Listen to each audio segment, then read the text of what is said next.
Graças e paz, amados a todos. O objetivo desse vídeo é falar sobre a iminente volta de Cristo agora na nossa geração. Não é interesse nosso marcar ou determinar o dia em que Cristo vai voltar. Nós não estamos ditando nada para Yahvé, o Deus Todo-Poderoso, não. Nós estamos interpretando como igreja as Escrituras. Então, se nós vamos revelar as Escrituras, logo já não somos nós, é o poder do Espírito Santo. E é ele que, segundo o apóstolo João escreveu, nos ensinará todas as coisas. E o próprio Cristo disse isso também, né? Não vos deixarei órfãos, enviarei o Espírito Santo, e quando ele vier, e veio, ele nos ensinaria e nos conduziria a todas as coisas. Então nós precisamos saber urgentemente o porquê de nós compreendermos pelas Escrituras que Cristo volta neste tempo presente. E que tempo presente é este? Nós vamos ver no decorrer desta palavra que, segundo o nosso entendimento nas Escrituras, o arrebatamento da igreja poderá acontecer 2015 ou 2016. E nós vamos fundamentar isso nas Escrituras e mostrar que nós cremos que o arrebatamento será mesmo em 2015, podendo ainda ser em 2016. Nós vamos começar então em Lucas capítulo 21, a partir do versículo 25. Nós vamos ler aqui.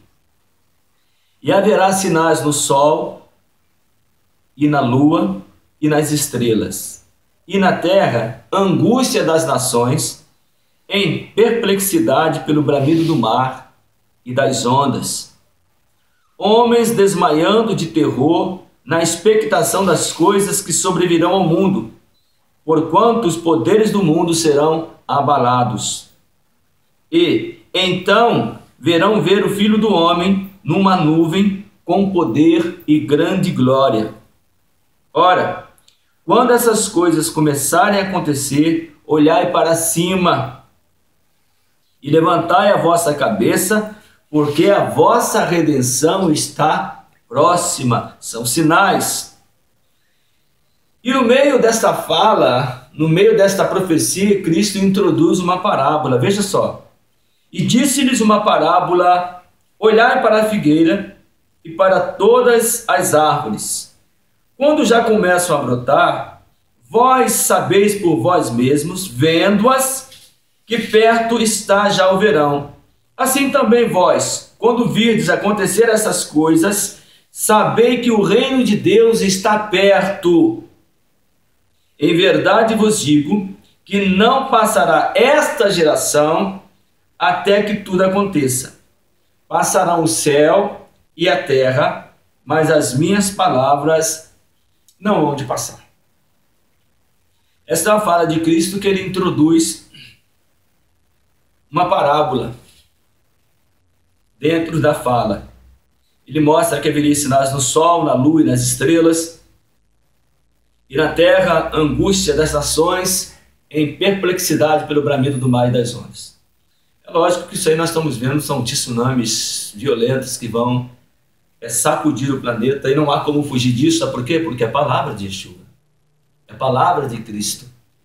E você pode ter certeza, passarão os céus e a terra, mas as palavras do Todo-Poderoso jamais passarão. Agora ele introduz uma parábola, e nessa parábola ele fala da figueira. E é do conhecimento de todos os que estudam as Escrituras, pelo menos isto é conhecedor, que a figueira é Israel. Mas a figueira Israel representa a religiosidade de Israel. A nação de Israel. E as outras árvores são todas as outras nações. Agora, ele diz lá, em verdade vos digo, versículo 32, que não passará essa geração até que tudo aconteça. Ora, uma geração bíblica, no geral, nós compreendemos que é de 70 anos. E desde que Cristo citou essas palavras, você há de convir que já passaram-se muitas gerações de 70 anos e Cristo não voltou. Mas um detalhe, Cristo deu um sinal poderoso. Aliás, Cristo fez muitos sinais. Quando ele multiplicou, por exemplo, os 5 pães e 2 peixes, aquilo ali é uma profecia. Não vamos tratar aqui agora. Aí o povo viu que ele multiplicou os pães e os peixes e estava todo mundo atrás de Cristo. E saíram procurando, entraram nos barcos, foram atrás dele. Onde o senhor foi? Onde o senhor se meteu? Aí Cristo disse assim para ele, vocês estão me procurando porque vocês comeram o pão e se saciaram. Não pelos sinais que eu fiz. Não pela profecia que eu fiz. Olha, buscai o verdadeiro alimento. O alimento do céu. O alimento que não perece. Porque essa comida que os homens trabalham, essa tem um fim. Então Cristo está dizendo que ele fez um sinal, que ele profetizou e as pessoas não entenderam. E na realidade, amados, não estão entendendo até hoje. A igreja está muito distante, a igreja no geral está muito distante de Deus. Porque nós queremos ouvir uma palavra de conforto e voltar a viver a nossa vida. Trabalharmos, fazer as coisas normal e é isso que nós queremos. Mas nós não devemos esquecer que nós somos comprados, selados. Nós temos um dono. Cristo nos selou com o Espírito Santo, o penhor da promessa. E quando ele vier buscar a sua joia que ele penhorou, ele vai levar a joia e o Espírito Santo vai com ele. E isso vai acontecer no arrebatamento. Mas isso ele vai buscar quem? Uma joia preciosa. Os que são santos e irrepreensíveis diante dele em caridade, em amor. Então, se você é santo diante dele em caridade e em amor, se você se torna irrepreensível, ninguém te julgue, porque certamente você subirá no arrebatamento. Agora, se você não é assim, se nós não somos assim, nós precisamos nos preocupar. Porque o apóstolo Paulo diz, crucificado estou com Cristo, e vivo não mais eu, mas Cristo vive em mim. E a vida que agora vivo na carne, vivo no poder do Filho de Deus, o qual me amou e se entregou por mim. E Cristo diz, se você quiser ganhar a sua vida, você vai perdê-la. Mas se você perder a sua vida por amor de mim, você ganhará. Se você quiser ir após a Cristo, negue-se a si mesmo, tome a cada dia a sua cruz, a nossa cruz, e vamos seguir a Cristo. Cruz significa renúncia. Cristo deixou a glória, deixou o trono, renunciou tudo e veio morrer de morte de cruz.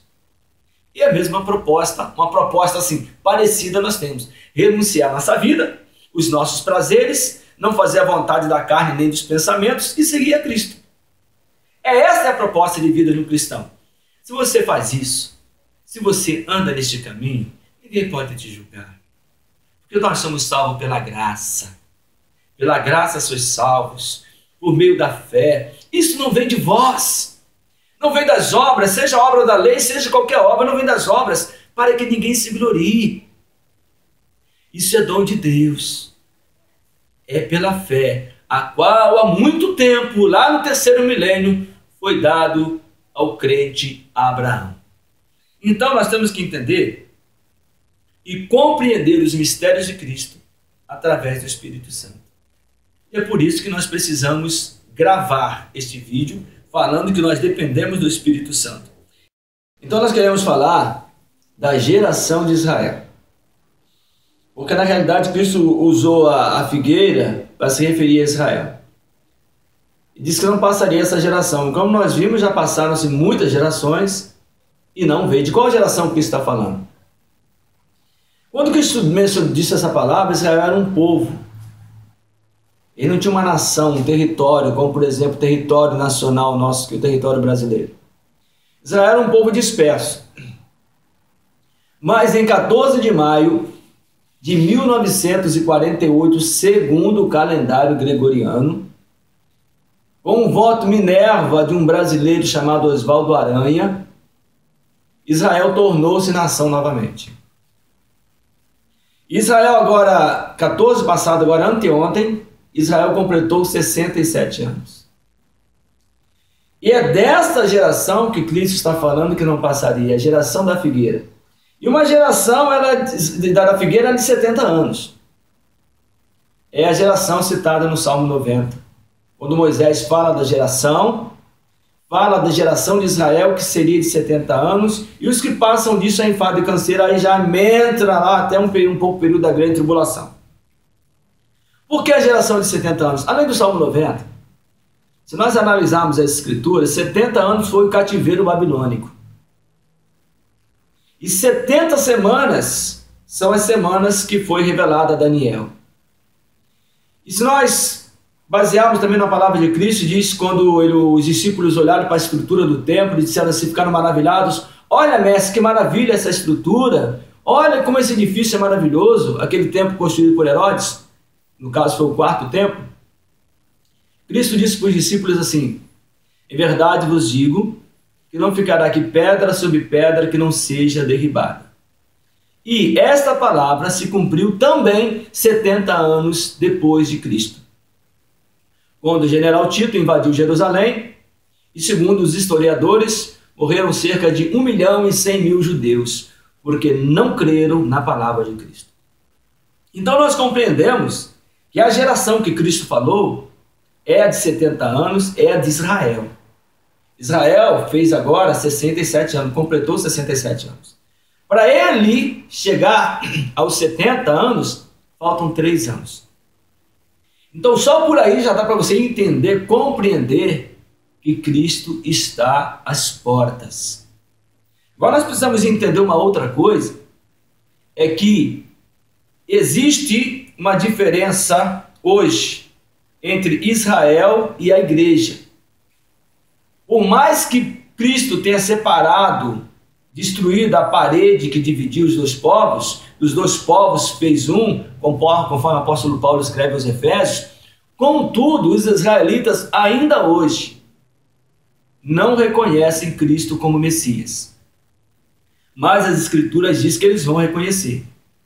E isso vai reconhecer dentro da tribulação. O período da grande tribulação, que também compreende a última semana de Daniel, é de 7 anos. 7 anos. E na metade da grande tribulação haverá um arrependimento da nação de Israel. Ou seja, o arrebatamento acontecendo agora. Israel vai ter 3 anos, exatamente completar 70 anos dentro da metade da grande tribulação. E ali ele vai se arrepender, vai chorar, vai prantear, como falou o profeta Zacarias. Eu quero abrir um parênteses aqui para falar de uma profecia de Cristo que muitos não compreendem. É a profecia da mulher adulta, da mulher que tem um fluxo de sangue. Você vê que Cristo está vindo no caminho lá para curar a filha de Jairo, no caso ressuscitar a filha de Jairo.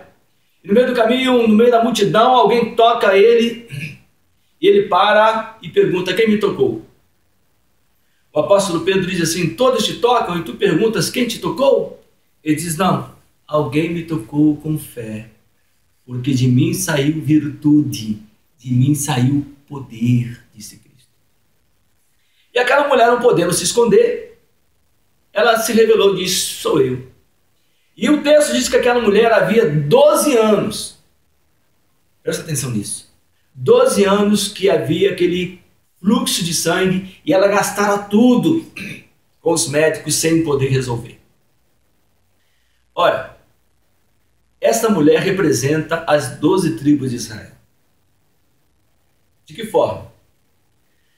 O povo israelita até hoje, eles ainda estão no fluxo do Antigo Testamento. No sangue dos bodes e dos carneiros que não podem perdoar pecados dos touros, conforme nós lemos a carta aos Hebreus. Não pode perdoar pecados. E essa hemorragia continua até hoje, porque eles não conheceram ou reconheceram o Messias como Messias. Mas na grande tribulação, no período quando o anticristo começar a massacrar Israel, quando o anticristo disser, eu sou Deus, Israel vai prantear, diz o profeta Zacarias, vai chorar e vai suplicar e vai tocar nas orlas do vestido de Cristo, e o sangue do antigo pacto, que foi abolido há quase 2000 anos, vai estancar também para Israel, como estancou para nós, igreja. Então todo Israel será salvo. Israel fará parte do novo pacto, do novo sangue, o sangue de Cristo, o sangue da nova aliança. Então, a mulher do fluxo de sangue, ela é uma profecia. Não foi uma cura simplesmente. Ali está falando de Israel sofrendo na grande tribulação. Você pode imaginar uma coisa dessa? A mulher do fluxo de sangue representar o período da grande tribulação das 12 tribos de Israel. Quando algum homem natural, estudioso, pode discernir essas palavras, nenhum de nós, amados. As Escrituras precisam ser compreendidas à luz do poder do Espírito Santo. Sem ele, tudo fica obscuro, tudo fica fechado. E nós precisamos compreender isso. Então a geração de Israel é de 70 anos. E ela completa 70 anos na metade da grande tribulação. Isso significa o quê? Que a igreja será arrebatada agora. Irmãos, nós ainda queremos ler um texto para reforçar a respeito da geração de Israel, profetizado por Isaías, lá no capítulo 66, versículo 8, que diz assim: quem jamais ouviu tal coisa? Quem viu coisas semelhantes? Poder-se-ia fazer nascer uma terra em um só dia? Nasceria uma nação de uma só vez? Mas Sião esteve de parto e já deu à luz a seus filhos. Essa é uma profecia acerca do nascimento de Israel como nação.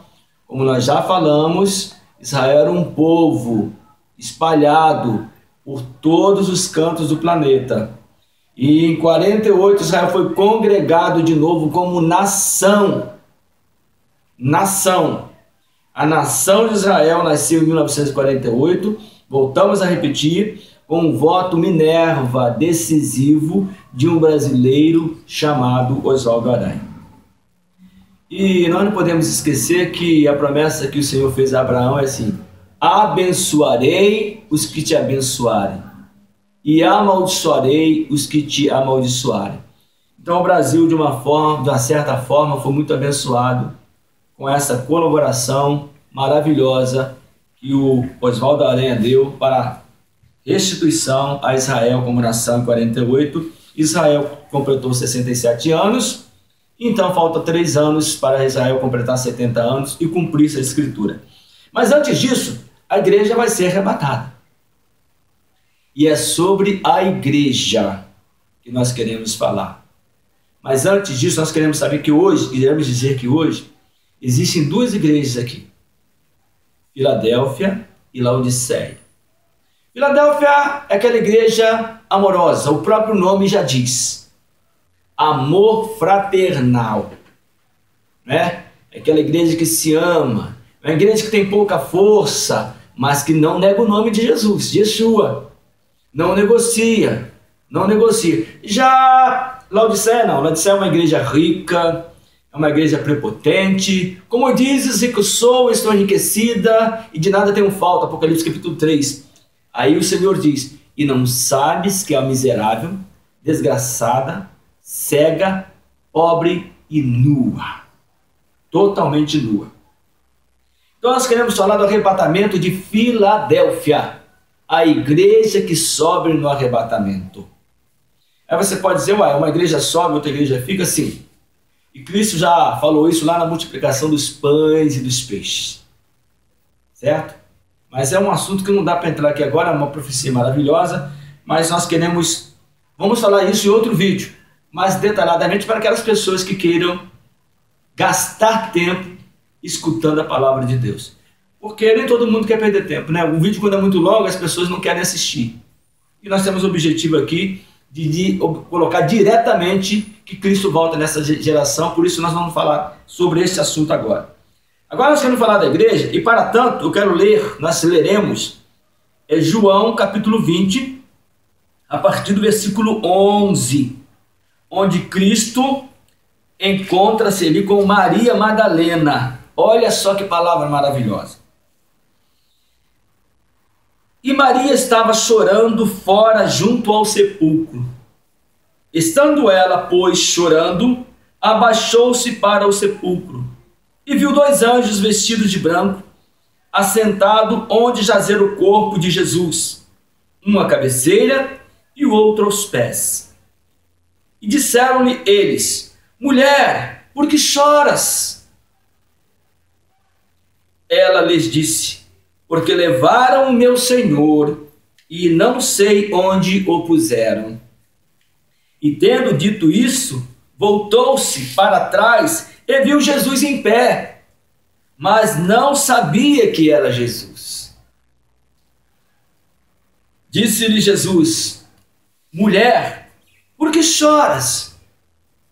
Quem buscas?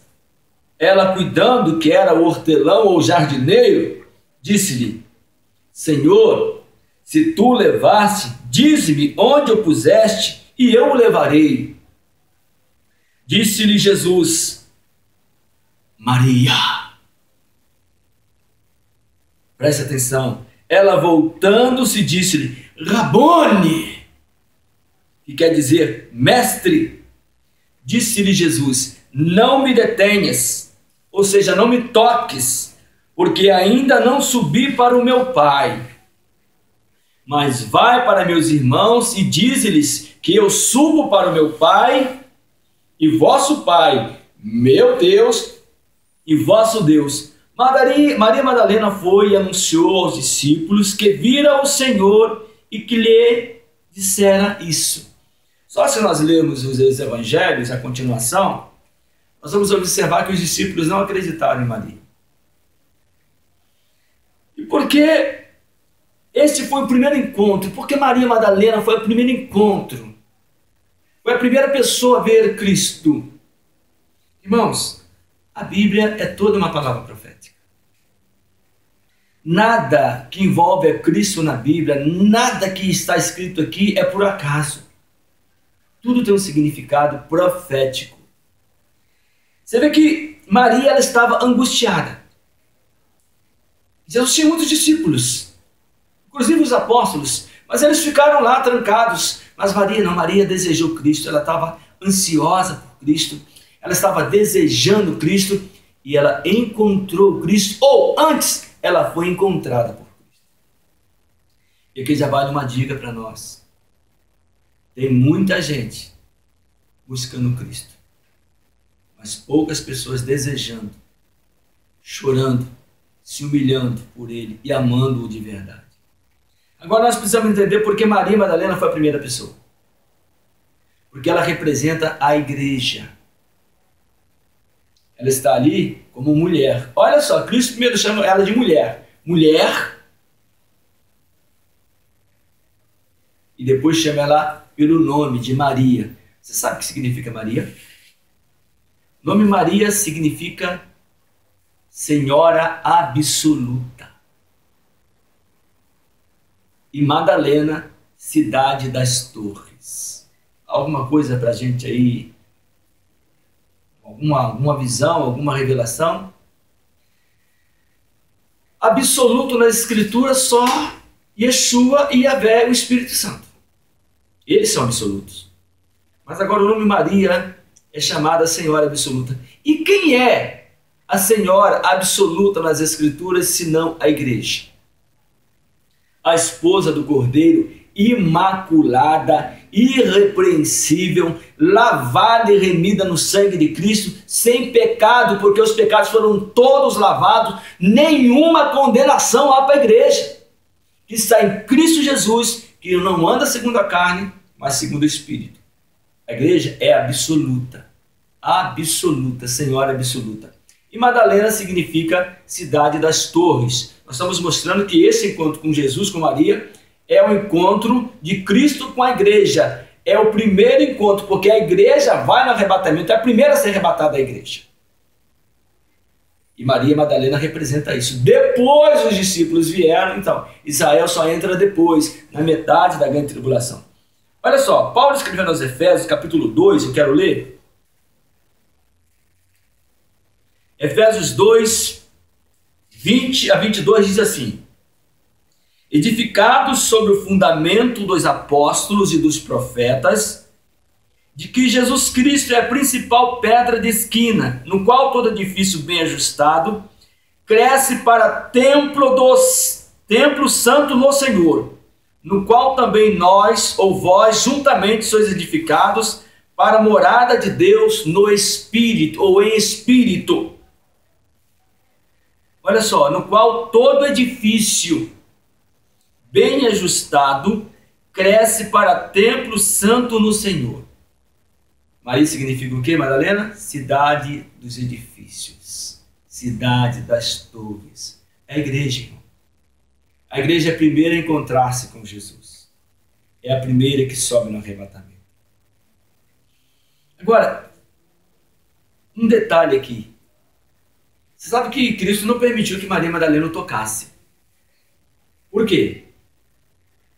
Porque ele ainda não havia subido ao Pai. E se Maria tocasse nele, ele se tornaria impuro. E nós estaríamos perdidos. Porque se alguém tocasse no sumo sacerdote quando ele fosse no Santo dos Santos, ele se tornaria impuro. Então Cristo, como sumo sacerdote da nossa confissão, aleluia, não poderia ser tocado.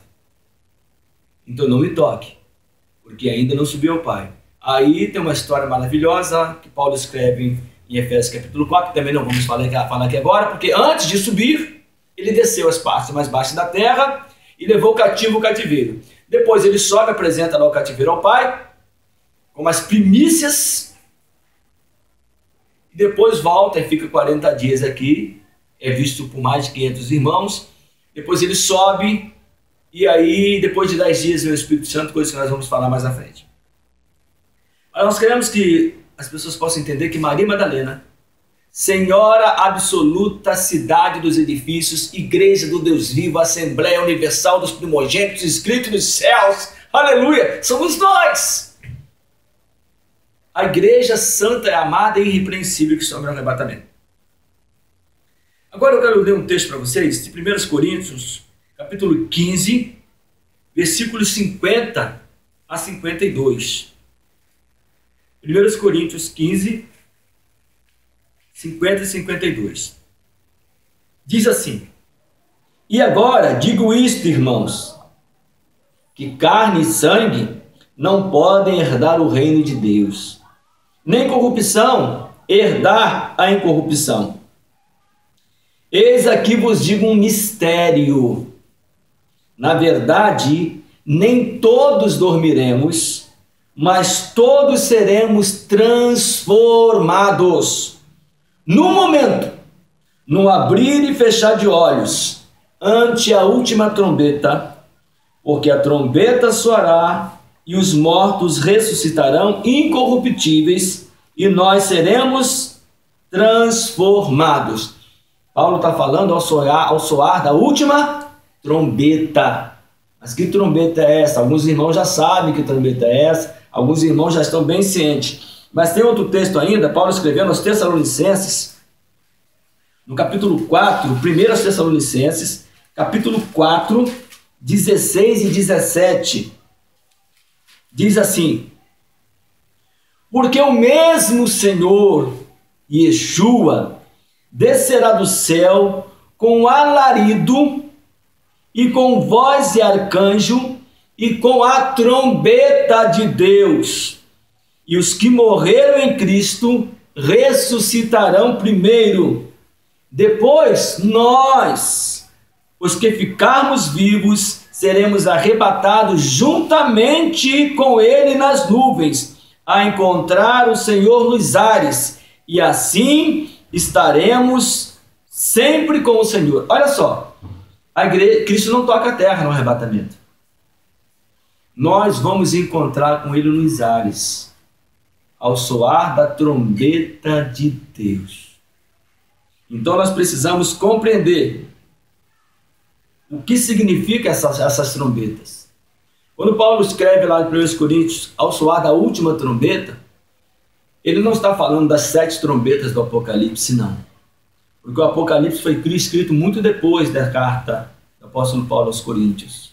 O livro do Apocalipse foi o último livro escrito.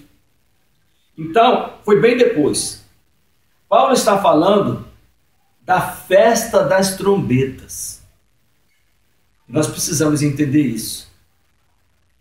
E vamos entender também essa expressão que diz assim, talvez você possa até, você que ainda não ouviu isso, possa estar indagando, olha, daquele dia e hora ninguém sabe. Né? É uma expressão bíblica verdadeira e nós precisamos compreender o que significa também essa expressão daquele dia e hora ninguém sabe. Muitos irmãos já sabem pelo Brasil e pelo mundo, mas muitos ainda não sabem o que significa a expressão dia e hora. E também o apóstolo Paulo escreveu aqui, no momento, no abrir e fechar de olhos. Precisamos também entender o que significa um abrir e fechar de olhos. Porque a Escritura, irmãos, ela foi escrita de acordo com a cultura judaica, dos judeus. Nós precisamos compreender um pouquinho da cultura judaica. Não que a cultura judaica vai revelar nada, quem revela é o Espírito Santo. Mas ele te revela, inclusive, costumes da cultura judaica. E outro fato, daquele dia e hora ninguém sabe, está relacionado com a festa das trombetas. Por quê? Todas as festas em Israel tinham uma data. Por exemplo, a Páscoa é 14 de Nisan. E cada festa tinha o seu dia de acontecer. Mas tinha uma festa em Israel que ninguém sabia o dia nem a hora que ela iria acontecer. E é chamada Festa das Trombetas. E por quê? Porque eu não sabia dia nem hora. Porque dependia da lua nova. Hoje nós temos a tecnologia, avançou muito, e também isso é bíblico, o profeta Daniel diz, e a ciência se multiplicará. A Bíblia não se confunde, a Bíblia é perfeita, a ciência se multiplicou. E hoje nós sabemos que a lua nova em setembro, ela começa no dia 14 de setembro. Mas quando Cristo disse essas palavras, dentro da cultura judaica, os judeus não sabiam exatamente o dia em que a lua nova iria aparecer. E o dia que a lua nova aparecesse dentro do mês de Tisra, em Israel, que é setembro, nosso, mais ou menos setembro, começava a festa das trombetas. Então o que acontecia? Os sacerdotes estavam no templo, mais ou menos na época, e eles deixavam 2 testemunhas. E eles ficavam olhando para o céu, para ver o primeiro filete, o primeiro sinal que a lua nova estava nascendo. E quando eles observavam que apareceu o primeiro filete de lua nova, eles corriam para o templo e diziam, sacerdote, lua nova. O primeiro chegava, aí ele esperava chegar o outro. E o outro confirmando, eles declaravam, como é esse filete de luz? Como é que isso aconteceu? Aí ele confirmou que é lua nova. Aí começava a acender as tochas e anunciar, Ano Novo Judaico, Festa das Trombetas. Então eles não sabiam o dia e a hora por causa disso, porque eles não tinham a NASA. Não tinham informações, mas hoje nós temos. Então hoje nós sabemos o dia que começa a Festa das Trombetas. E este ano, irmãos, começa dia 14 de setembro. Primeiro de Tisrei, em Israel. Olha, isso tem muito significado para nós. Mas nós vamos então ver um pouquinho das festas judaicas. Para nós entendermos um pouquinho dessa questão de festas judaicas, que Cristo cumpriu quase todas as festas. Porque são profecias e precisam ser cumpridas. O Antigo Testamento ele é todo profético, como também o Novo. E ele precisa ser cumprido totalmente. Por exemplo, tinha a festa da Páscoa, a primeira festa de Israel, a festa da Páscoa, ela celebrou lá quando o povo foi libertado do Egito. Então celebrou a Páscoa. A Páscoa é celebrada no primeiro de Nisan, aliás, no mês de Nisan, é celebrada a Páscoa. Aos 14 do mês de Nisan, o cordeiro era sacrificado, à tarde. Você sabe quando Cristo foi sacrificado? Exatamente dia 14 de Nisan, à tarde.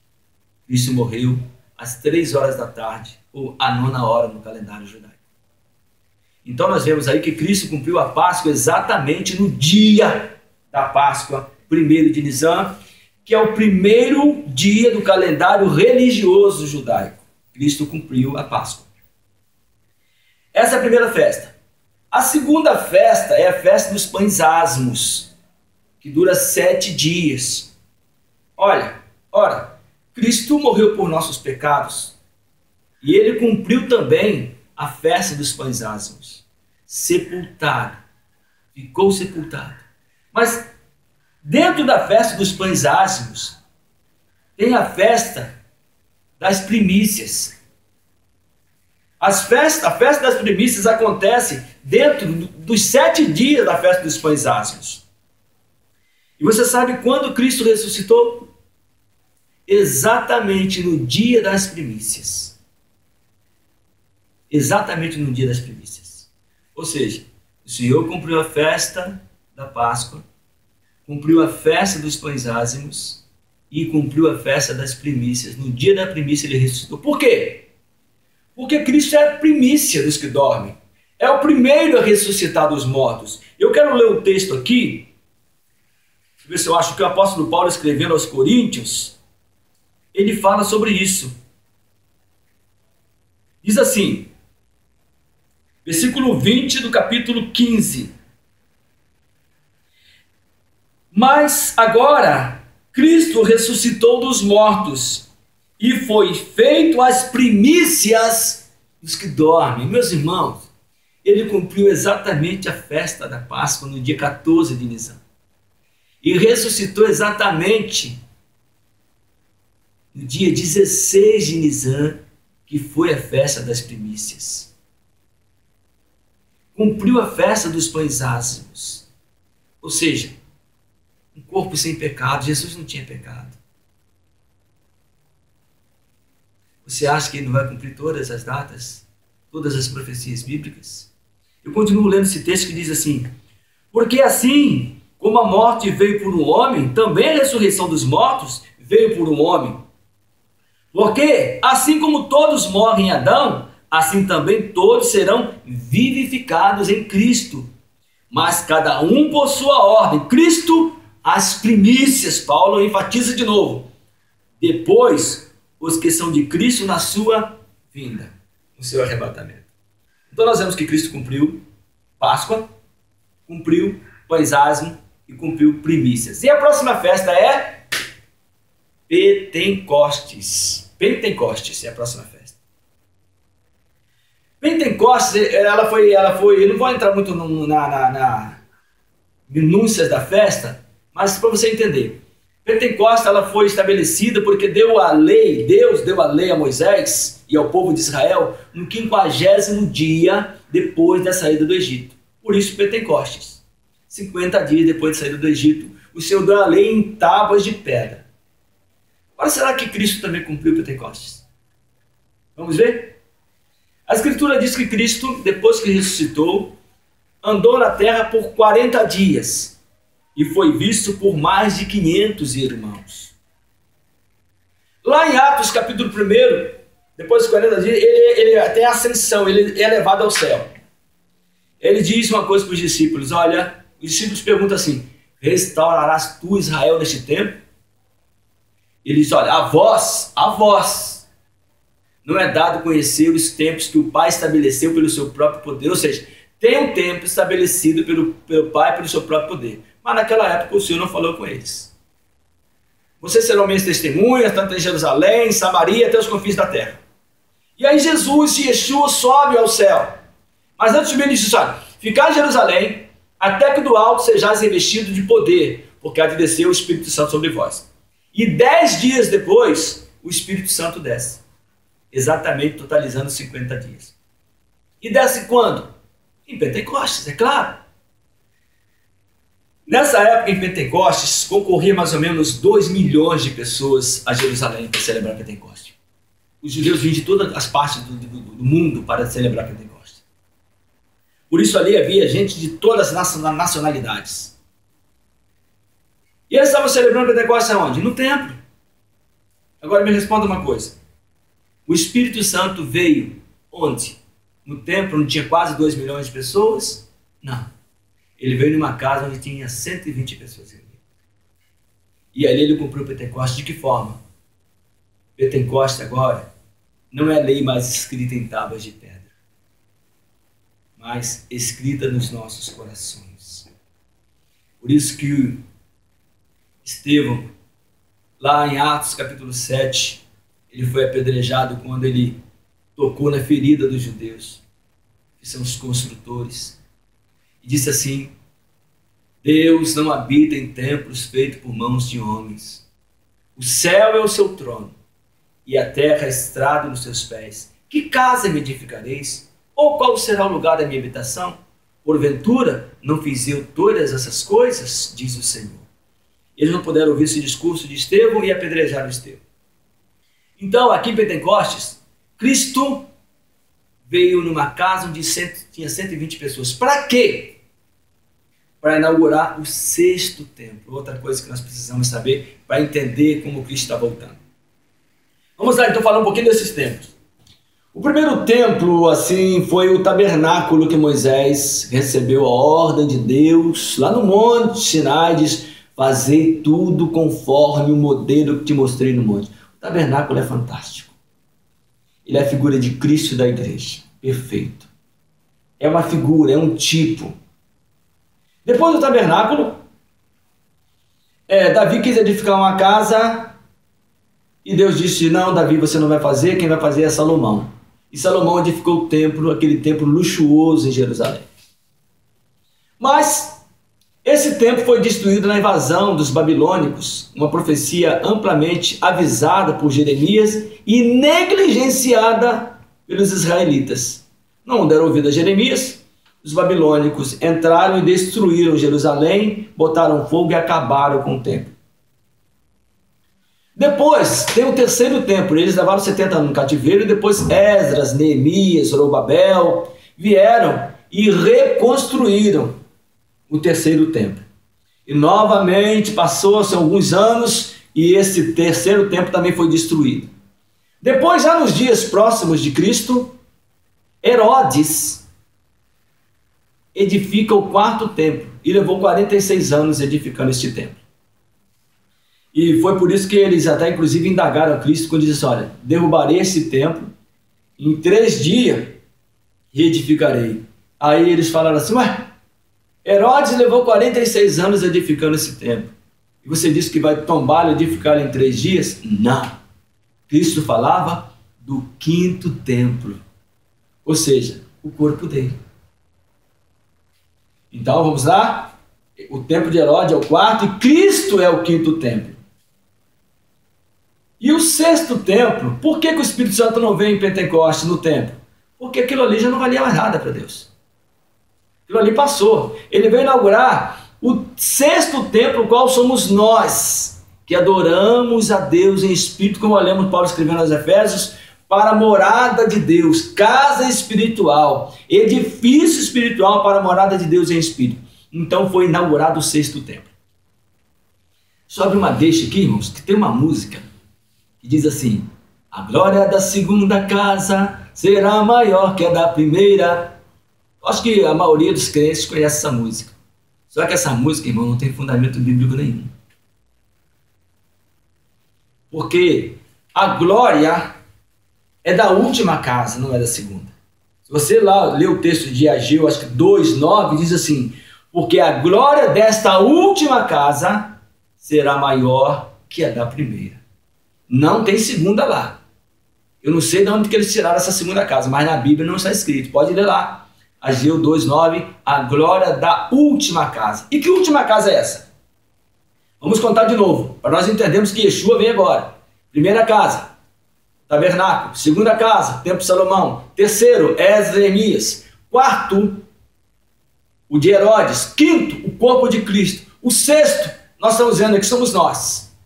A igreja, o Jean e a Dayana que estão aqui, e a igreja espalhada nos 4 cantos da terra, são o sexto templo. Mas ainda tem um, e não é o que os israelitas vão edificar lá em Jerusalém, não. Irmãos, veja só, estão esperando que Israel construa o templo em Jerusalém? De fato, eu creio que os israelitas vão construir, mas olha só, irmãos, eu quero chamar uma verdade escrita. A Bíblia não menciona esse templo que os israelitas querem reconstruir como casa de Deus. Primeiro é que eles vão reconstruir e vão voltar ao pacto antigo. Nós estamos no novo pacto. Não existe isso. A última casa que o profeta Ageu fala é o mesmo assunto que Paulo trata em 1 Coríntios capítulo 15, que diz que nós seremos transformados num abrir e fechar de olhos. A última casa é o nosso corpo, é o corpo da igreja glorificado. A nossa glória será tal, que nós seremos semelhantes a Yeshua Cristo.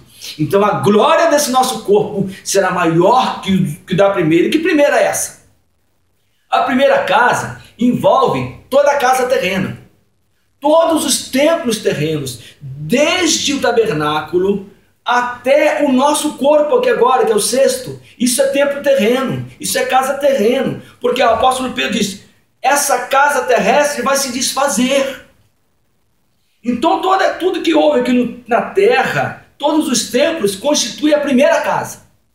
Agora, a segunda casa não existe, mas existe a última, a celestial. A última por quê? Porque nunca mais haverá outra. Porque Deus enxugará dos nossos olhos toda lágrima, e não haverá mais dor, nem pranto, nem clamor algum, porque as primeiras coisas são passadas, e eis que tudo se fez novo. Glória a Yeshua por isso, aleluia!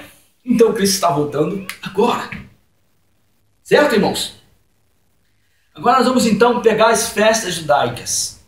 Nós vimos que Cristo cumpriu Pentecostes. Nós já entendemos porque ele cumpriu Pentecostes. E a quinta festa é a festa das trombetas. Irmãos, eu quero dizer para vocês que esta festa ainda não se cumpriu. Mas vai se cumprir.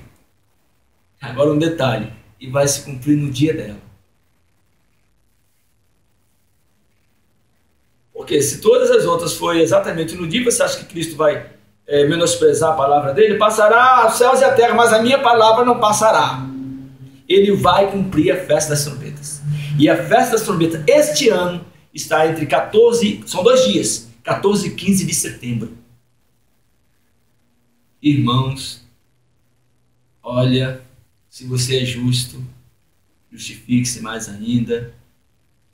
Se você é santo, santifique-se mais ainda. E purifique-se mais ainda. Não há mais tempo para nada. Ah, mas eu queria fazer tanta coisa. Primeiro que nós somos peregrinos aqui. Nós buscamos uma pátria, isto é, a pátria celestial. Pelo que Deus e Yahvé não se envergonhem de nos chamarmos filhos, porque Ele já nos preparou uma cidade. Entende isso? Então a festa das trombetas ainda não cumpriu. Mas vamos deixar a festa das trombetas um pouquinho aqui, porque depois da festa das trombetas tem a festa da expiação.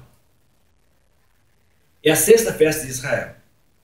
Só que a festa da expiação, Cristo já cumpriu por nós. Ele teve o seu sangue derramado por nós. E quando ele encontrou com Maria Madalena, que é a figura da igreja, a figura nossa, ele diz, olha, ainda não subiu o Pai. Ele foi lá apresentar ao Pai o sangue expiatório, que nos purificou de nossos pecados. Então a festa da expiação já se cumpriu quando Cristo. E olha que é a sexta festa.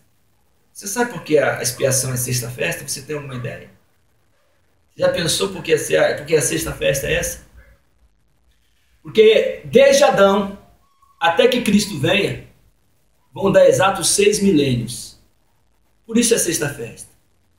Porque desde Adão até que Cristo venha, Ele, o sangue dele, compreendeu, lavou todos os que confessaram ele como Senhor nos 6 milênios. Por isso que a festa da expiação é a sexta festa. Isso é profecia bíblica, glória a Deus. Glória a Deus por isso. Mas tem a quinta festa. E tem a sétima. A sétima se chama tabernáculo. Vamos falar depois do tabernáculo, porque tabernáculo é uma festa que vai acontecer no milênio. Quando nós, conforme Apocalipse diz, na história, Apocalipse, todas as escrituras, né? Mas eu vou citar Apocalipse que diz assim: e viveram e reinaram com Cristo durante 1000 anos. Nós vamos então falar da festa das trombetas. Porque como nós vimos, é a festa em que os judeus não sabiam o dia porque dependia da lua nova. Mas hoje nós temos a ciência que nos ajuda e nós sabemos que a lua nova começa dia 14 de setembro, primeiro dia do calendário civil judaico, que é o mês 7, o mês de Tisri, lá em Israel. E nós somos guiados por essa escritura. Então, a festa das trombetas vai começar no primeiro dia de Tisri, 7º mês de Israel, 14 de setembro, nosso mês. E essa festa leva 2 dias. Este é o primeiro motivo, porque aquela escritura está dita daquele dia e hora, ninguém sabe. Porque dependia da lua nova, quero frisar isto, e hoje nós sabemos, conforme falou o profeta Daniel, que a ciência se multiplicaria. Então hoje nós sabemos que a festa começa dia 14 de setembro, agora de 2015. Nós precisamos entender também o porquê.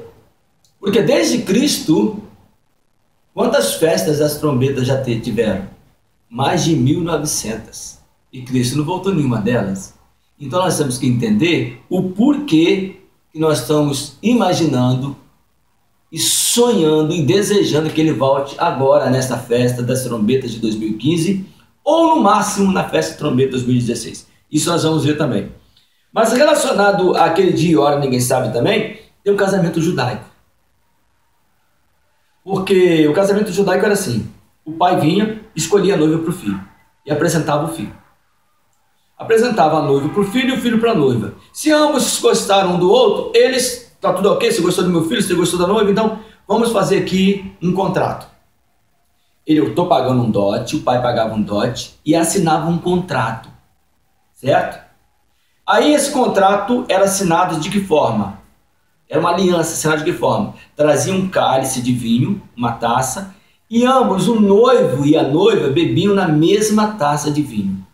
Contrato assinado, dote pago, o pai pegava e dava um presente para a noiva, dizendo: olha, meu filho vai preparar a casa e quando a casa estiver pronta, ele vai voltar para te buscar, para te levar para casa. Então nós vamos fazer um paralelo aí e ver você com relação a Cristo. O dote foi pago. Primeiro, é o quê? É o sangue de Cristo. Ele pagou toda a nossa dívida. Certo? Segundo, ele deixou um contrato. Nesse contrato dizia tudo que o noivo foi fazer para a noiva. Né? E o contrato está aqui, as escrituras. Tudo, todas as promessas que o Pai tem para nós, o Filho tem para nós, está aqui. Terceiro, ele deixava um dote. A terceira, o dote não, o dote é o que ele deixou. O terceiro, ele deixava um presente. E esse presente é o Espírito Santo. Ou seja, ele vai preparar a casa. E essa preparação levava de 12 a 24 meses. E quando a casa estivesse pronta, o filho chamava o pai e dizia: pai, olha aqui, vê se está bom. O pai ia lá, examinava, olhava. Se tivesse bom, o pai dizia: tá bom, meu filho, pode buscar sua noiva. E lá em João, o Senhor diz assim: não se turbe o vosso coração, nem se atemorize. Credes no Pai, credes também em mim. Na casa do meu Pai há muitas moradas. Se não fosse assim, eu vou-lhe teria dito: vou preparar-vos lugar. Queridos, Cristo foi preparar lugar. E eu quero comunicar a você que a nossa casa já está pronta. E o noivo já está vindo nos buscar. Agora, naquele dia e hora, só o pai que sabia, porque só o pai podia dar um aval para o filho. Tá bom, meu filho, pode ir buscar a noiva. Mas nós sabemos que, com relação à festa judaica, hoje nós sabemos o dia que ela acontece, e a trombeta toca lá, são 4 toques nos 2 dias de festas. Não vou entrar muito em detalhe nisso, porque tem outros vídeos que eu vou deixar o link para vocês assistirem, vai falar muito mais detalhadamente sobre isso. E no último toque, que era no último dia, no caso dia 15, só tocava uma vez o último toque. É desta festa que o apóstolo Paulo está falando, ao soar da última trombeta dos toques da festa das trombetas. Então esse toque acontece dia 15 de setembro, 2 do calendário civil judaico, o mês 7º. Agora, o porquê que nós precisamos saber, se já houveram mais de 1900 festas e Cristo não voltou, por que nós podemos afirmar que Cristo volta agora? Primeiro, Israel não tinha nascido nesses 1900 anos. Israel nasceu e fez 67 anos agora, dia 14 de maio. Segundo, tem uma festa em Israel, uma celebração em Israel que se diz, por exemplo, vamos pegar, a cada 6 dias trabalhados, o 7º dia é o sábado do Senhor, o sábado de descanso. E também a terra tinha o mesmo direito. A cada 6 anos trabalhado, o próximo ano, o 7º ano, seria o Shemitah, descanso da terra.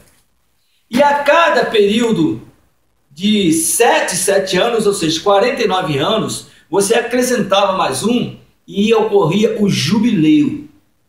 Ou seja, preste atenção, o que é Shemitah?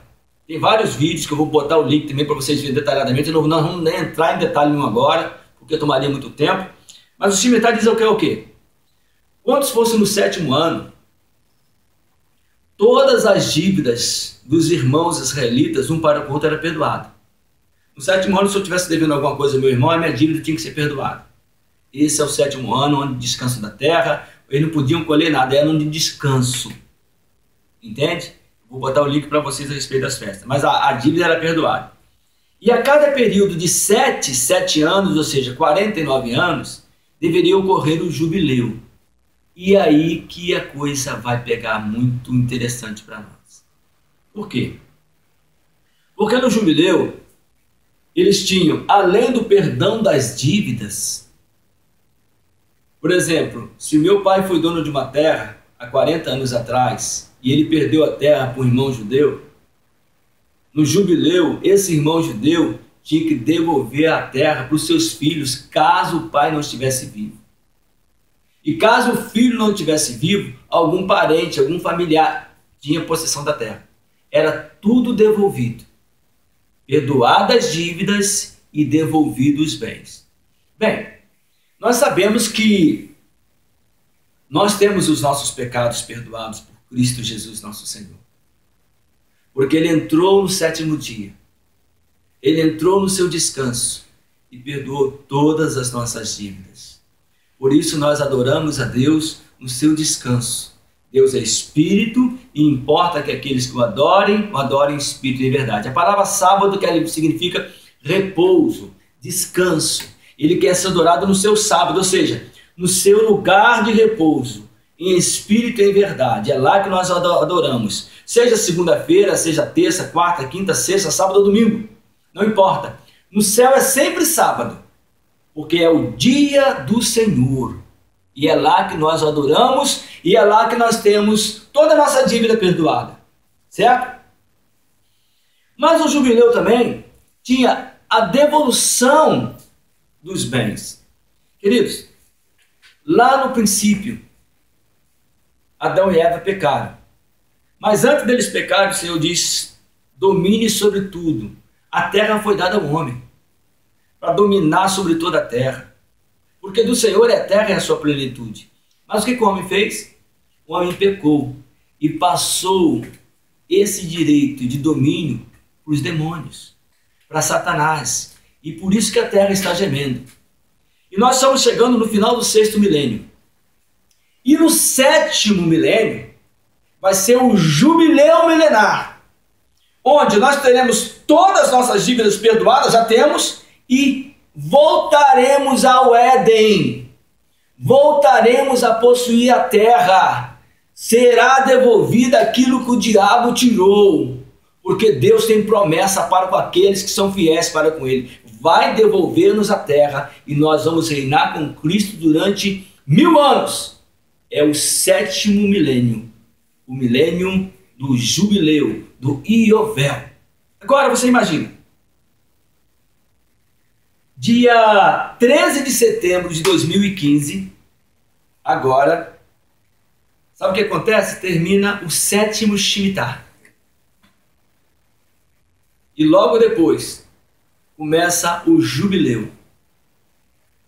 O 50º ano, logo depois é o jubileu. São 49 anos, 7º Shemitah, e depois começa o jubileu. O jubileu começa entre 2015 e 2016.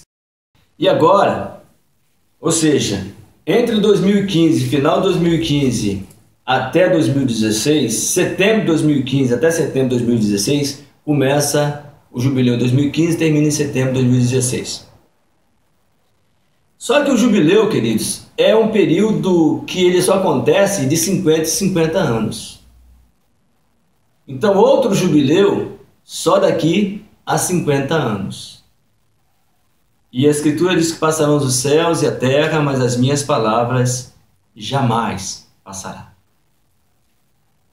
Se outros jubileus é só daqui a 50 anos, e o jubileu é perdão das dívidas e restituição do que foi tomado, Israel estaria lá com 123 anos. E passaria essa geração e passaria a palavra. Então, devido ao jubileu, não há possibilidade do arrebatamento da igreja não ser entre 2015 e 2016. Eu não falo nem pela festa das trombetas, porque tem muitas. Mas tem um jubileu de 50 anos, querido. E nós vamos esperar daqui a 50 anos, Israel com 123 anos, se a Bíblia diz que a geração é de 70. 70 anos foi o cativeiro babilônico que não passou disso. 70 são as semanas de Daniel, 70 semanas.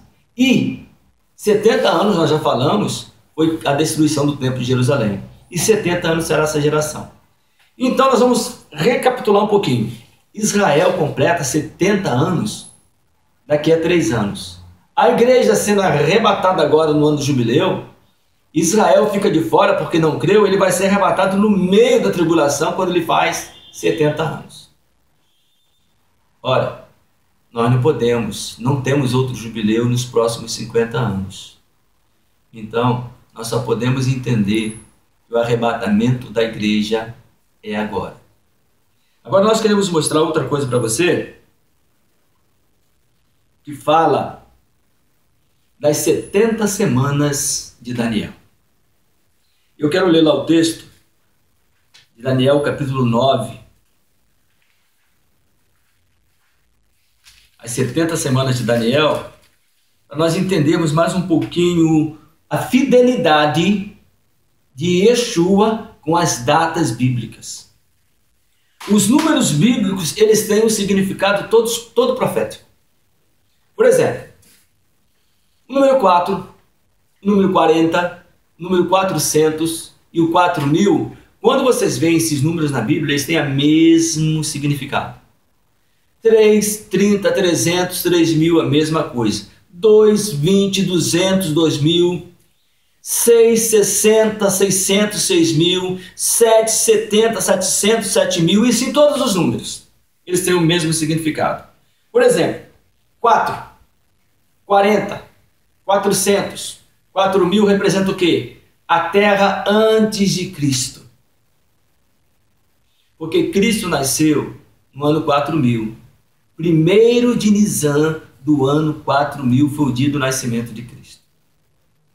Então, por isso que, por exemplo, 400 anos foi lá o tempo que Israel viveu no Egito. E quem apareceu para libertar ele depois de 400 anos? Moisés, figura de Cristo. 40 dias o filisteu afrontou Israel. E quem apareceu para livrar Israel do medo da morte? Davi, o pastor Davi, figura de Cristo.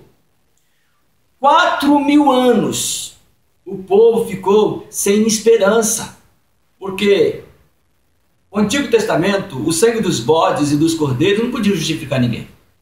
Então Cristo aparece no final do quarto milênio e nasce, vive 33 anos, é crucificado, morre e ressuscita e nos resgata da escravidão da lei e do medo da morte. Então toda vez que você vê o número 4, 40, 400, eles têm o mesmo significado. Por exemplo, o 40 agora. Elias, Moisés e Cristo jejuaram exatamente 40 dias e 40 noites. Um detalhe, irmãos, que eu quero deixar aqui. O jejum de Cristo, de Elias e de Moisés tem o mesmo significado. Ou seja, Cristo disse para os discípulos assim: vossos pais comeram maná no deserto e morreram. Mas quem comer deste pão e beber deste sangue nunca morrerá. Ou seja, está falando da lei, que a lei não podia salvar ninguém. Ainda que a lei fosse boa, todavia os homens eram maus, são maus. Então, a lei na realidade condena os homens. Então, a lei veio até o ano 4000. Por isso que Cristo diz, olha, vocês agora não se alimentarão mais deste pacto. Nós temos um novo pacto. Eu estou jejuando deste pacto agora, e eu quero que vocês se alimentem agora do meu corpo e do meu sangue, que é derramado por vocês. Então, só para vocês entenderem o significado do número 4. E agora, eu quero ver o número 3. O número 3 fala da ressurreição e fala da fé. Por exemplo, Cristo ressuscitou ao terceiro dia. E Abraão nasceu no terceiro milênio. Nós sabemos que pela graça sois salvos por meio da fé, isso não vem de vós, é dom de Deus. Cristo, quando ressuscitou ao terceiro dia, nos salvou pela graça por meio da fé. E quem representa isso já lá no Antigo Testamento, nascendo no terceiro milênio? Abraão. E quem aparece para Abraão oferecendo-lhe que pão e vinho? Melquisedeque, figura Cristo. Melquisedeque é Cristo. Disse, olha, Melquisedeque, no terceiro dia eu vou ressuscitar. E olha Abraão, no terceiro dia eu vou ressuscitar. Toma aqui, este pão e este sangue simbolizam o meu corpo e o meu sangue que será derramado por vocês. E vocês pela fé serão salvos. Você quer ver outro exemplo? Por exemplo, 300. 300 foram os valentes de Gideão. Você sabe que tinha uma multidão, né? Para lutar contra os midianitas. Deus falou assim, é muita gente aí. Manda os covardes voltarem. Ele voltou aquela multidão. Mas ainda ficou mais de 10 mil. Aí levou as águas e provou nas águas. E 300 foram escolhidos. Gideão, você vai com esses 300 só, porque você vai pela fé. Entende? Os 300 representam os 3 dias que Cristo ficou na sepultura e ressuscitou, e agora nós somos salvos pela fé. Então, a linguagem bíblica dos números são essas aí. Nós não vamos nos prender muito nessa linguagem agora não. Agora eu quero falar do número 2. O profeta Oséias, no capítulo 6, versículo 1 e 2, ele disse assim, o Senhor nos feriu. E lá no versículo 2 ele diz assim, e nos sarará. Ao segundo dia nos ressuscitará, e ao terceiro dia nós viveremos diante dele. Ou seja, o segundo dia representa os 2 milênios. No final dos 2 milênios, Cristo ressuscita. E no terceiro milênio, nós viveremos diante dele. Ou seja, 2 milênios a partir de Cristo, mais 4 milênios antes de Cristo, totalizam 6 milênios. E o terceiro dia de Oséias já é o 7º milênio, quando diz, e nos ressuscitará e viveremos diante dele. 3 dias de Oséias, mais 4 dias antes de Cristo, ou seja, 3.000 anos, mais 4.000 anos, 7.000 anos, fala do 7º milênio, quando nós viveremos e ressuscitaremos, estaremos com Cristo para todo sempre. Então agora, irmão, nós queremos falar das 70 semanas de Daniel. E ver se a gente consegue encerrar aqui, porque senão vai ficar muito longo, já está longo, né? É Daniel 9, 23, diz assim, no princípio das tuas súplicas saiu a ordem, e eu vim para te declarar, porque és muito amado. Toma, pois, bem sentido na palavra e entende a visão. 70 semanas estão determinadas sobre o teu povo e sobre a tua santa cidade para extinguir a transgressão e dar fim aos pecados, e expiar a iniquidade e trazer a justiça eterna e selar a visão e a profecia e ungir o santo dos santos. sabe e entende, desde a saída da ordem para restaurar e para edificar Jerusalém até o Messias, o príncipe, 7 semanas e 62 semanas, as ruas e as tranqueiras se reedificarão, mas em tempos angustiosos. E depois das 62 semanas será tirado o Messias, e não será mais. E o povo do príncipe que há de vir destruirá a cidade e o santuário, e o seu fim será com uma grande inundação, e até o fim haverá guerra. Estão determinadas assolações. Agora preste atenção. E ele firmará um concerto com muitos por 1 semana. E na metade da semana, ou seja, por 7 anos, e na metade dos 7 anos, fará cessar o sacrifício e a oferta de manjares, e sobre a asa das abominações virá o assolador, e isso até a consumação. E o que está determinado será derramado sobre o assolador.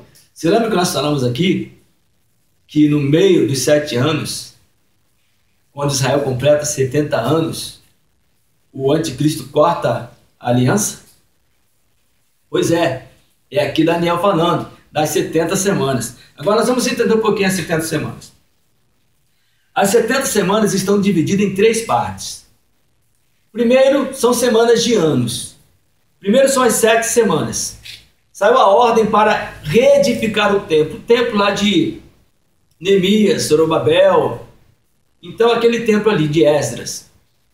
Quem deu a ordem e quando saiu essa ordem? Artaxerxes, ele deu a ordem no ano 450 a.C. Grave isso aí. 450 anos antes de Cristo. E eles levaram 49 anos para reedificar este templo. Agora, o texto eu leio, versículo 25.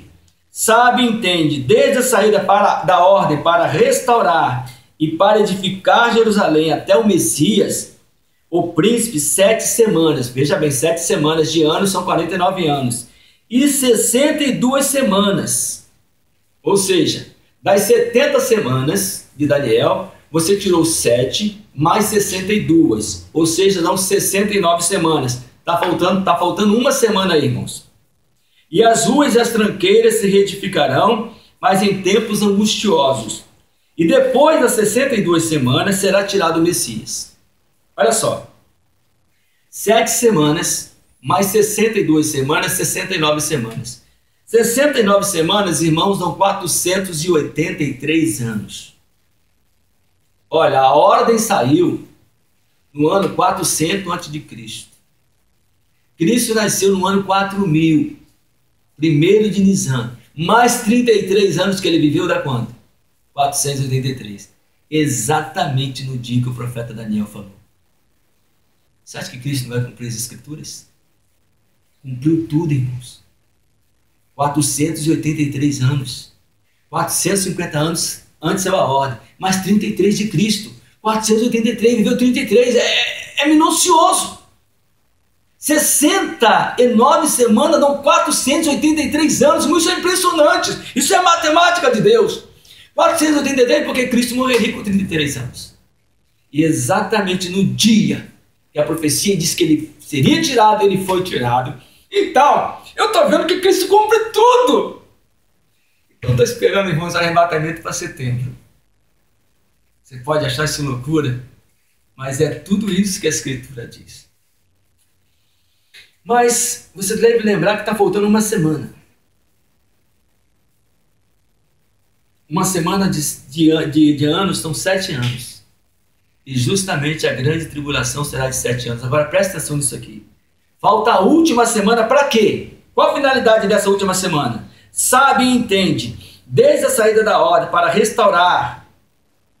Não quero ler o versículo antes. 70 semanas estão determinadas sobre o teu povo e sobre a tua santa cidade, para extinguir a transgressão e dar fim aos pecados, e expiar a iniquidade, e trazer a justiça eterna, e selar a visão, e selar a profecia e ungir o santo dos santos, irmãos.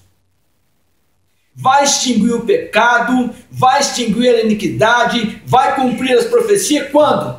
No final da sétima semana de anos, ou seja, no final da grande tribulação, quando o Messias volta, restaura a terra e começa o jubileu milenar.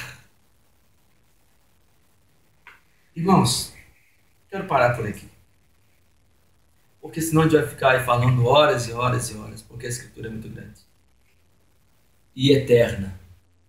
Cristo até agora cumpriu todas as palavras que ele tem dito. Mateus 24, 35, passarão os céus e a terra, mas a minha palavra jamais passará. Todas as datas foram minuciosamente cumpridas em seus dias. E falta uma, a festa das trombetas. E lembre-se que tem um jubileu. Essa festa não pode ser outra senão agora. Ou 2015 ou 2016. Mas eu não falei sobre isso. Mas se for em 2016, o que acontece? Israel vai completar 74 anos na metade da grande tribulação. Pode acontecer? Pode. Israel vai completar 70 anos, dentro da grande tribulação, partindo de 2015. Mas se for em 2016, Israel vai fazer 71 anos na metade da grande tribulação. Pode acontecer? Pode. Agora, o que não pode acontecer é Israel fazer 123 anos. Porque passaria demais. Mas agora eu não creio que passe. Por quê? Porque 70 são as semanas de Daniel, 70 foi os anos do cativeiro, e o 7 é o número bíblico que ele se cumpre à risca. Então eu não vejo outra data, irmãos. Para mim, eu abro a possibilidade para o arrebatamento ser em 2016, mas eu creio que não há possibilidade muito grande. É pequena.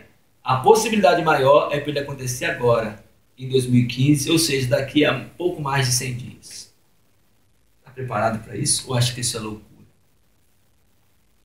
Realmente a palavra de Deus é loucura para os que perecem, mas não para nós, os que temos escrito. Oh, meu Deus, quanta coisa falta dizer. Eu queria falar de Ezequiel 38 e 39, Gog e Magog. Vamos ter um versículo aqui, Ezequiel 38, Gog e Magog. Sei que o tempo já está bem adiantado, mas 39, vou ler o capítulo 39, versículo 9, que diz assim: E os habitantes da cidade de Israel sairão e totalmente queimarão as armas e os escudos e as rodelas, com os arcos e com as flechas e com os bastões de mão e com as lanças, e farão fogo com tudo isso por 7 anos. Essa guerra de Gog e Magog é a primeira guerra. E ela ainda não aconteceu. Tem uma outra guerra de Gog e Magog, que é a guerra final, quando os exércitos lá no final do milênio, Satanás vai ser solto e vai correr sobre toda a terra, vai juntar pessoas como a areia do mar e vai cercar o arraial dos santos, a cidade amada. Mas nesse momento desce fogo do céu e consome todos. Ali é o Gog e Magog final. Porque quando Cristo vier restaurar o milênio na terra, ali é a batalha do Armagedon. Agora, esse Gog e Magog de Ezequiel, aqui ainda não aconteceu. E Israel vai queimar as armas durante 7 anos. Para isso acontecer, irmãos, a guerra tem que começar agora. A terceira guerra mundial, Gog e Magog. Por quê? Porque Israel precisa estar aqui na terra por 7 anos. Mas parece que não tem lógica, né? Nós falamos que Israel entra na tribulação e na metade da tribulação Israel vai ser tirado. Sim. Porque são 3 colheitas. A primeira é da cevada, a igreja. A segunda do trigo, Israel. E tem uma terceira colheita, daqueles mais duros de coração. Parte de Israel e da igreja ainda vão estar aqui, vão fazer parte da última colheita. Então, irmãos, são 7 anos. E para esses 7 anos se cumprir, a guerra de Gog e Magog precisa começar agora. E eu creio, eu achava, para mim, na minha concepção, Poderia ter começado entre março e abril, mas o Senhor não quis assim. Tenho muita pressa que isso tudo aconteça logo, porque Cristo está às portas. Mas antes de setembro de 2015, ele acontecerá. E como nós estamos gravando esse vídeo, porque nós gravamos 2 vídeos relacionados aos 800 dias, nós queremos gravar este último vídeo aqui para confirmar a profecia dos 800 dias. Porque nós sabemos o que nós estamos falando, porque falamos em nome dele, para a glória dele e através dele, do Espírito Santo de Yeshua. Olha só, quando nós recebemos a profecia dos 800 dias, nós nem de longe imaginávamos que dia que ela fosse terminar. Ela começou dia 8 de julho de 2013. Eu nunca parei para fazer um cálculo, até que um ano depois o Senhor começou a dar entendimento acerca da volta dele agora. E quando nós vamos somar 8 de julho mais 800 dias, foi até um irmão lá de Minas Gerais, Otton, ele fez a soma e disse: Ralf, você sabe quanto termina os 800 dias? Dia 16 de setembro. Eu falei, meu Deus, dia 16 de setembro é um dia após o último dia da festa das trombetas, justamente quando toca a trombeta pela última vez. Você acha que eu poderia, na minha capacidade minúscula, programar uma coisa dessa? Irmãos, Cristo está voltando. Você pode não concordar, você pode... Se você quiser questionar, você até pode, mas por favor, abra a Bíblia e faça isso com a Bíblia aberta. Porque eu não vejo outro cenário. Se você quiser acreditar, você acredita, mas eu estou esperando Cristo para agora. Provavelmente para setembro de 2015. Eu gostaria que você estivesse esperando Cristo também. Mas na realidade, nós devemos esperar Cristo hoje. Porque a Escritura diz, se hoje ouvirdes a minha voz, não endureçais o vosso coração, como os vossos pais me tentaram e provaram a minha ira e viram os meus juízos durante 40 anos. Irmãos, é tempo de arrependimento, é tempo de santidade. Se tudo isso que você ouviu não tocar o teu coração, eu vou pedir muita misericórdia. Cristo está voltando. Santidade, pureza, fidelidade é o que nós precisamos ter agora. Não vivo mais eu, mas Cristo vive em mim. A vida que agora vivo na carne, vivo na fé, no poder do Filho de Deus. Estou crucificado com Cristo. Aquele que quiser ganhar a vida, irá perder. Graça e paz de Yeshua para você. Graça e paz de Jesus para você. Graça e paz de Cristo para você. Eu não sei como você chama Ele, mas o importante não é o nome, como você conhece Ele pelo nome. O importante é se nós obedecemos a sua palavra. Porque aquele que obedece os mandamentos dele é o que o ama. E o que o ama é amado por ele. Graça e paz em nome de Yeshua. Qualquer pergunta, qualquer dúvida, você pode mandar um e-mail. É claro que um vídeo não dá para falar tudo. Não dá para contar 6.000 anos de história em 1 hora. Impossível. Tem muito mais. E nós, com certeza, passamos por cima de muita coisa, porque não dá para falar tudo. Graça e paz de Cristo para todos. Desde agora e para sempre, assim seja.